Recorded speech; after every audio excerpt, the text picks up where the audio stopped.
Hello दोस्तों, आज मैं बात करूंगा कि आप लोग अच्छे होंगे जो कि सिविल सर्विस की जो तैयारी करते होंगे। आप लोग ये बात को ध्यान में करना है कि हमें सिविल सर्विस की करंट अफेयर को किस हिसाब से न्यूज़पेपर से छांटना है। आपको अलग अलग तरह के स्टेप आज मैं बात करूंगा कि इसको किस हिसाब से कौन सी उसको डिपार्टमेंट में रखना है ताकि आपको किसी भी तरह का कंफ्यूजन नहीं होना चाहिए। बहुत सारे बच्चे का सवाल ऐसे भी आते रहता है कि सर मैं तो पेपर पढ़ता हूँ लेकिन किस हिसाब से कौन सी टॉपिक को कहाँ पे किसके डिपार्टमेंट में हम रखें, ये मुझे बहुत बड़ी समस्या होती रहती है। तो मैं एक बात को क्लियर भी कर दूं कि आपको आज इस समस्या को क्लियर हम कर देंगे, कहीं भी किसी तरह की कोई प्रॉब्लम नहीं होगा। आखिर आप एक भी बात जानते हो कि आप सिविल सर्विस के हिसाब से जब न्यूज पेपर पढ़ते हैं आपकी जो रिक्वायरमेंट क्या है। पहला नंबर बात है कि आपको इसमें सिलेबस को आपको याद होनी चाहिए, तभी आप जाकर के सिलेबस जब याद है तो आप अगर पेपर पढ़ेंगे तब आपको जाकर के पता चलेगा कि हाँ नहीं हमारे पास क्या है, हमें किस टॉपिक को पढ़ना है और कौन सी टॉपिक को नहीं पढ़ना है। ये सबसे बड़ी सिविल सर्विस के जो स्टूडेंट्स होते हैं उनको ये सभी को प्राथमिकता तय है कि वो ये बात को समझ ले कि उनको सबसे पहले सिलेबस या तो टेबल पर उन्हें दीवार कहीं भी उनको होना चाहिए। आगे की बात कर लेते हैं। अगर इनके लिए पूरे अगर पहले देखना है हमें नेशनल और इंटरनेशनल।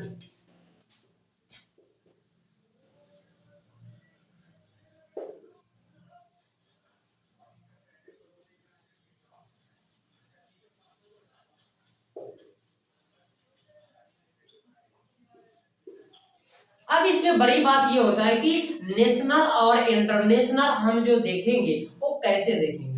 पहला नंबर बात है कि एक सबसे पहले आपको एक इसमें जब पेपर आप लेंगे तो पेपर लेने के बाद आपको क्या एक ओवरव्यू देना है। एज तो आपको जैसे में आप जानते हैं कि ब्रीफिंग होता है। अगर हमारे देश से प्राइम मिनिस्टर है, अगर दूसरे कंट्री में उन्हें मीटिंग करना है तो एक ब्रीफिंग होता है।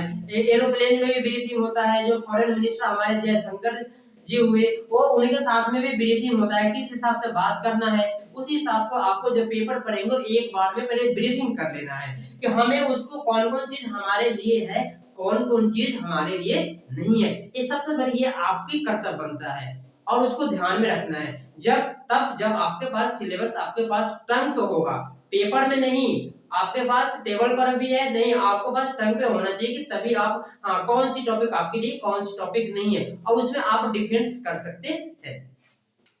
अब बात है एक बार में ब्रीफिंग कर लेना है। टोटल न्यूज को 2-3 मिनट में ब्रीफिंग हो जाती है एक पेपर को। आप कहेंगे सर हमें तो पेपर पढ़ने में बहुत टाइम लगता है। नहीं, हम 2-3 मिनट में ब्रीफिंग कर लेंगे कौन से सिविल सर्विस के लिए न्यूज है, कौन से सिविल सर्विस के लिए न्यूज नहीं है। या तो हिंदी मीडियम का बच्चा हो, हिंदी मीडियम का स्टूडेंट हो या किसी या इंग्लिश मीडियम का हो। अगर इंग्लिश मीडियम बात करेंगे द हिंदू न्यूज़पेपर है और द एक्सपीडिशन भी है। उसमें अगर हम दैनिक जागरण हो या किसी भी तरह का एक नेशनल न्यूज आपके पास पेपर होना चाहिए, उसमें आपको 2-3 मिनट में ब्रीफिंग कर लेंगे। आगे की बात करेंगे कि हमारे पास कौन नेशनल न्यूज है, कौन से इंटरनेशनल न्यूज है। अब देखना है उसमें कुछ ऐसे भी न्यूज होते हैं जो कि एक राजनीतिक दल से होते हैं, जो एक दूसरे आरोप पर प्रत्यारोप लगा होते हैं, वो आपको पढ़ने की कोई जरूरत नहीं पड़ती है। लेकिन दूसरी पॉइंट पे आपको देखना है जो हमारे लिए कुछ नेशनल न्यूज भी उसमें हुआ रहता है। जैसे में एक होता है क्या न्यायालय से लिए होता है, कुछ ऐसा स्कीम भी लॉन्च हुआ है जिस उसमें भी जो किसी भी राज्य के लिए डेवलपमेंट में उस स्कीम को लागू करना है, उसके बारे में क्या किस किस तरह से किस स्कीम को कब लागू करना है और उसमें क्या बेनिफिट हो रहा है, वो आपके लिए बहुत ही इंपॉर्टेंट चीज होता है। फिर हम आ जाते हैं नेशनल न्यूज में। नेशनल न्यूज में ये होता है कि आपको हमेशा ये चीज को देखना पड़ता है कि आप भारत से दूसरे देश के बीच में किस हिसाब से अपने देश और दूसरे देश के बीच में जो हमारा संबंध बनता है और हमारा जो संबंध रिलेशन किस हिसाब से है, इसको ध्यान में रखना है।